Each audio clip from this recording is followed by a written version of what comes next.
So that's the way I had to work the Word for years and years and years. And it's a lot of work, but I did.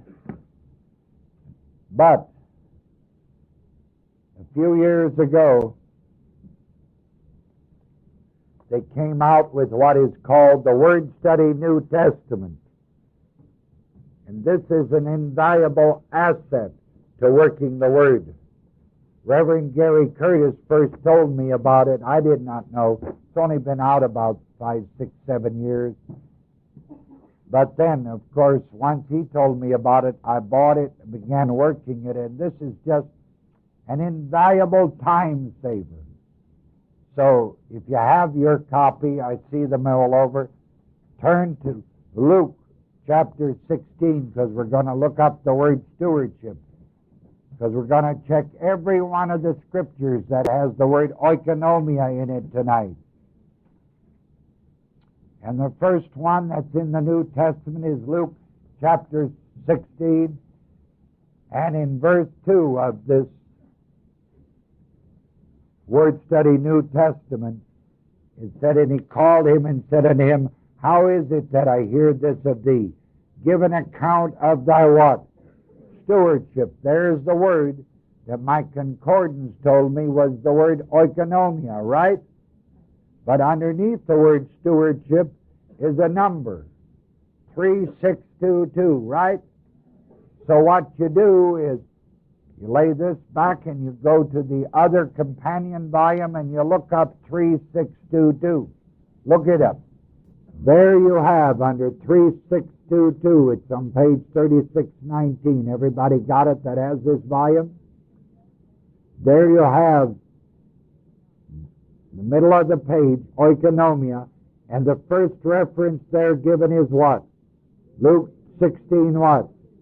And then 3, 4, and then 1 Corinthians. All of those that we previously checked in Young's Analytical, they're all put together at one place, so I don't have to look in the back of my Young's Analytical.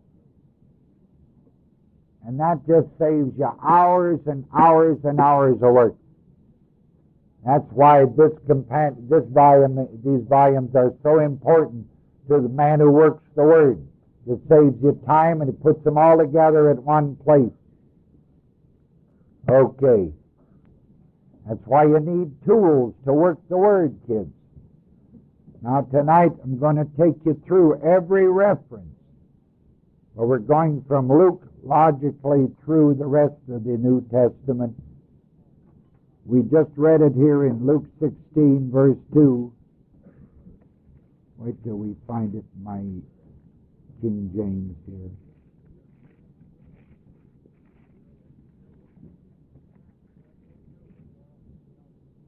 Okay. Now look at verse 1. Tonight I want to show you the absolute greatness of the administration, that from now on you'll never have any question or doubt about it. You'll know and you'll always be looking. And he said, verse 1, also unto his disciples, this is Jesus, there was a certain rich man which had a what? Steward. And the same was accused unto him that he, the steward, had wasted his what? Goods. See, the steward had the right to do this, right? Because he had the signet ring, he had the administration, the authority to do whatever he wanted to. And the only one that could confront him or replace him would be the owner. And that's what's talking about this rich man. They told him that his steward was wasting his stuff. Verse 2, and he, the rich man, called his steward him, and said unto him, How is it that I hear this of thee? Give an account of thy administration, oikonomia, for thou mayest no longer be steward. Then the steward said within himself, What shall I do? For my Lord taketh away from me the oikonomia, the administration. There's the second usage of the word oikonomia. Verse 4, I'm resolved what to do, that when I'm put out of the oikonomia, There's third usage. It's the administration of a household.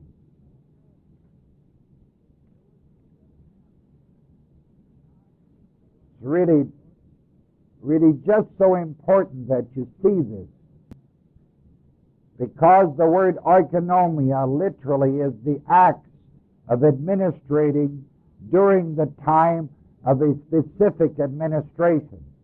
During this administration under that rich man, he was specifically responsible. It's the acts of administrating during the time of that administration. That's oikonomia.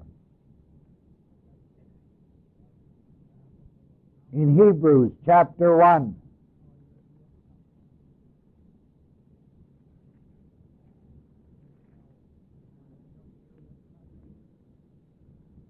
let me show you the greatness of the word here.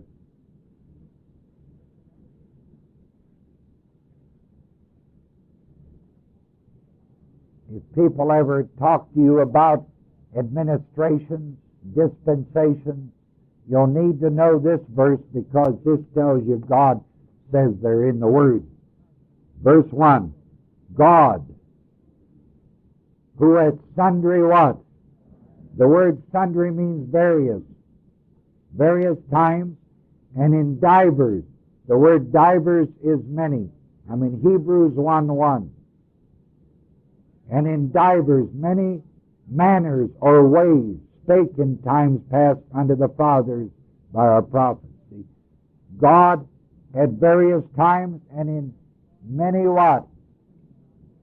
Spake in times past unto the Father, but hath in these last days spoken to us. See, He separated it into administrations.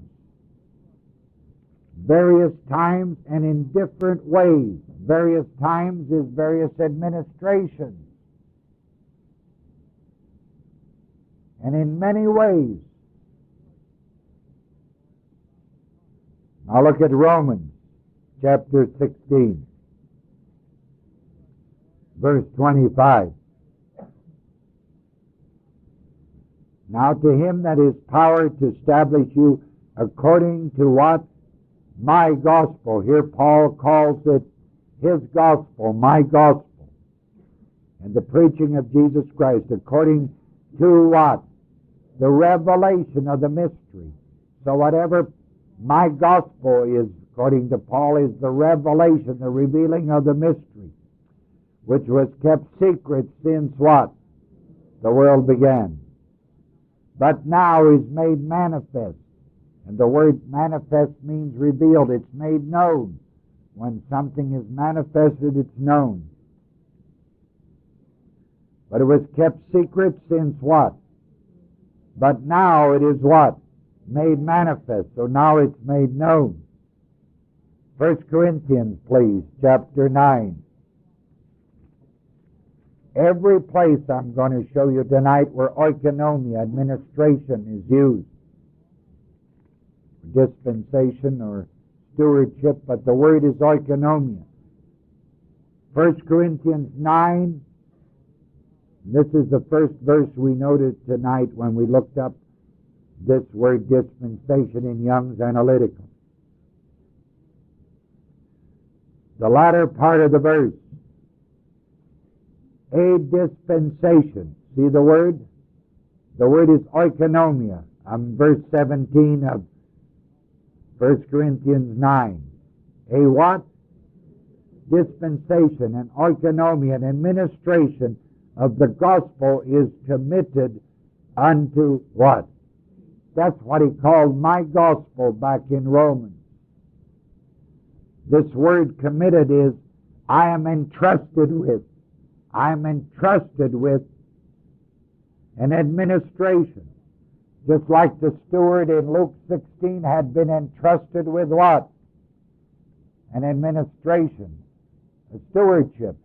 So here he's talking about an administration that he, Paul, was entrusted with. In Ephesians chapter 1,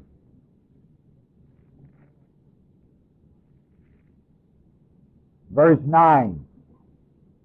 Having made known unto us the what?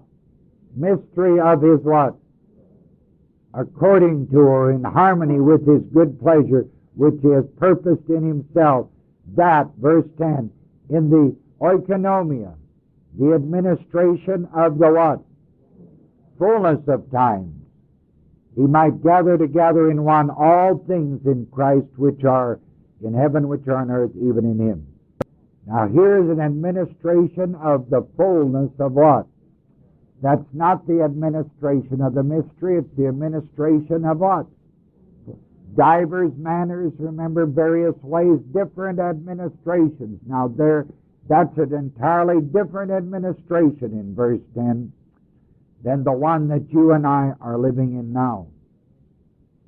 Look at chapter 3 of Ephesians.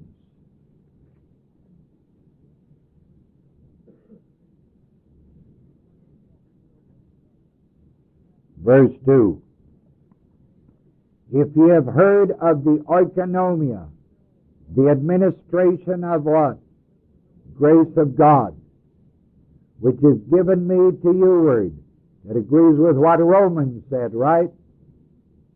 It was entrusted to him a what? An administration. Here it talks about the administration, and here it's called the grace of God in verse 2. Verse 3, how that by revelation He, God, made known unto me the mystery. Verse 4, whereby when you read, you may understand my knowledge. Paul's saying, whereby when you read, you may know why I'm so smart regarding the mystery of Christ. Why? Because it was what? Revealed unto him. By revelation He made known unto me what? The mystery of verse 2. Verse 5, which in other ages, plural, was not made known unto the sons of men, as it is now revealed, or as it is lately revealed unto His holy apostles and prophets by the Spirit. Now, were those apostles and prophets Old Testament? No. Were they gospel? No. Had to be after the day of Pentecost. The mystery was not made known until it was made known to the Apostle Paul, hid from ages. People now, just by sheer logic, if it was hidden from ages, nobody knew it.